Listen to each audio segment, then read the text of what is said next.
the twin suns of the planet, Illyria, bathed the crystal palace in golden light.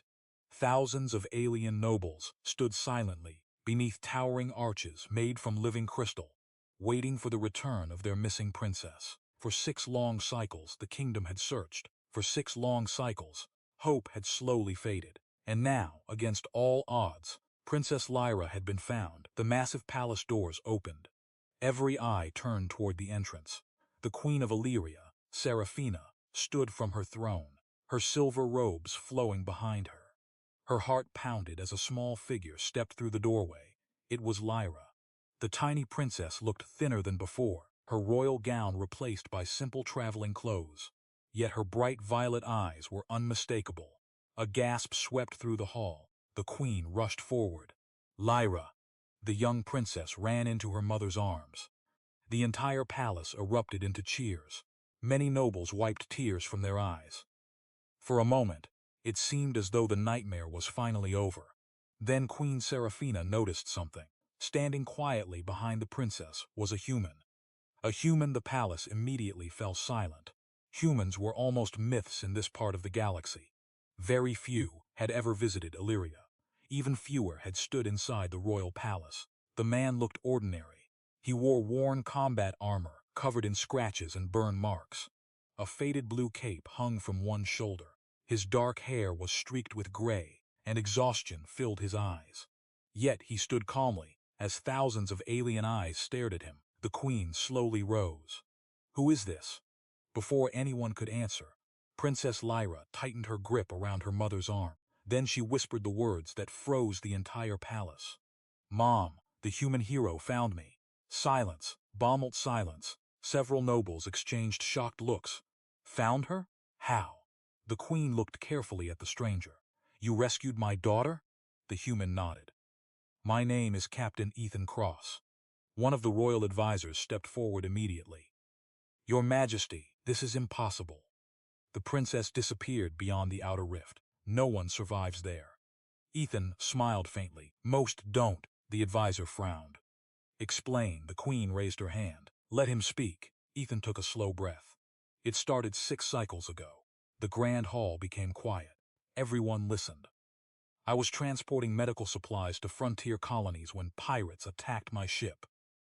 A hologram appeared from his wrist device. Insages floated above the crowd. Dyed starships, burning wreckage, asteroid fields. The pirates weren't ordinary criminals. They were members of the Black Nebula Syndicate. Gasps spread across the room. The Black Nebula Syndicate was infamous throughout the galaxy. Entire worlds feared them. They destroyed my ship and left me stranded near the outer rift. The hologram shifted. A dangerous region of twisted space appeared. Many nobles looked uncomfortable. Even hearing its name caused fear. I escaped using a damaged shuttle. His expression darkened. That's when I intercepted a distress signal. Princess Lyra lowered her eyes. The queen slowly understood. The signal was hers. Ethan nodded. She had escaped from the same pirates. The hall erupted with whispers. Queen Seraphina stared at her daughter. "Pirates kidnapped you?" Lyra nodded. Tears formed in her eyes. "I was afraid." The queen hugged her tightly. For years, no one had known what happened. Now the truth finally emerged. The princess continued. "They attacked our diplomatic vessel. Everyone thought I died when the ship exploded." The nobles listened in stunned silence. "But I escaped in a life pod." Her voice trembled. "The pirates found me before rescue arrived." Several guards clenched their fists. Ethan continued the story. "When I found her signal, she was alone on a mining moon. The hologram revealed a barren world. Dust storms covered the landscape. Broken pirate ships littered the surface. She had survived for months." The queen looked shocked. "Months?" Lyra nodded. "I hid from the pirates." The hall remained silent. No one had imagined the princess endured such hardship. Ethan smiled proudly. "She was tougher than most soldiers I've met." The young princess blushed. The queen's eyes softened. Then Ethan's expression became serious. "The real problem began after I found her." The hologram shifted again. A fleet of black warships appeared. The audience gasped. The Black Nebula Syndicate learned she survived. One advisor paled. They hunted you. Yes. For the next hour, Ethan described their journey, escaping pirate ambushes, crossing dangerous nebulae, surviving monster-infested planets, outrunning warships through collapsing wormholes. The palace listened in complete fascination. Every story sounded impossible, yet Princess Lyra confirmed each one. The queen watched Ethan carefully. Something about him seemed different. He never exaggerated, never boasted, never tried to make himself look heroic. He simply told the truth. Finally, the story reached its climax. The pirates cornered us near the Void Gate. The hall became tense. Everyone knew that location. No ship had ever escaped battle there.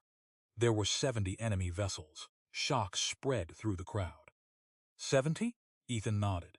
I had one damaged cruiser. The advisor laughed nervously. That's impossible. It was. The queen leaned forward. Then how did you survive? Ethan glanced at Lyra. The princess smiled. He won't tell you. The crowd looked confused. The queen raised an eyebrow. What happened? Lyra giggled. He saved us. The human sighed. That's all. The queen shook her head. No, tell us. Ethan finally relented. We overloaded the cruiser. Gasps filled the room. Every pilot knew what that meant. It was a suicide maneuver. You stayed aboard? Ethan nodded. I needed time to get Lyra to safety. The queen stared at him. You were willing to die for someone you barely knew. Ethan thought for a moment, then he shrugged. She was a child. The simple answer stunned everyone. No dramatic speech, no demand for recognition. Just a simple statement. She was a child. The queen felt tears forming. In all her centuries of ruling, she had met countless generals, politicians, and heroes. Few possessed such selfless courage. One noble stepped forward. What reward do you seek, human? Murmurs spread through the hall. Surely he wanted something. Credits, land power, a title. Ethan looked genuinely confused. Reward? Yes. He shook his head. I don't need one. The noble blinked. You crossed half the galaxy. I know. You fought pirates. Yes. You risked your life repeatedly. Ethan nodded. The noble spread his hands. And you want nothing? The human smiled. I already got my reward. The queen frowned. What reward? Ethan looked toward Lyra. She's home. The palace froze again. This time for an entirely different reason. Even the guards seemed emotional. The queen slowly walked down from her throne. Every noble watched. Every servant watched. Every soldier watched.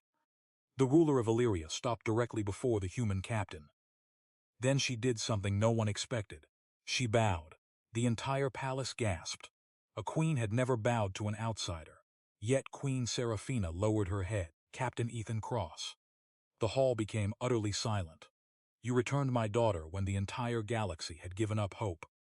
She placed a royal hand over her heart. Illyria owes you a debt that can never truly be repaid. Ethan looked embarrassed. Your Majesty, that isn't necessary. It is. The queen turned toward the crowd.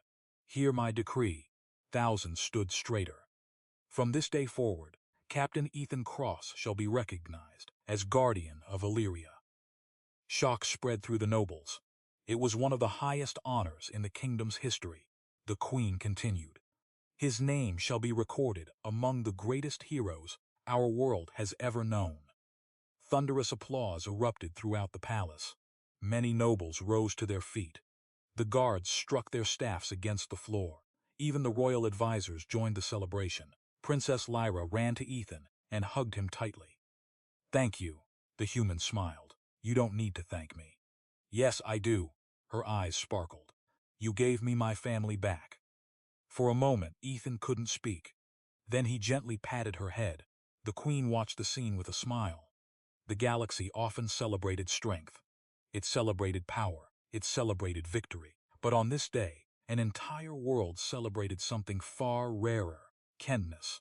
And long after the story became legend, children across Illyria would remember the tale of the ordinary human who crossed impossible distances, faced impossible odds, and asked for nothing in return, not because he was seeking glory, not because he wanted power, but because one frightened little princess needed help. And sometimes, the greatest heroes are simply the ones who choose to care. The end.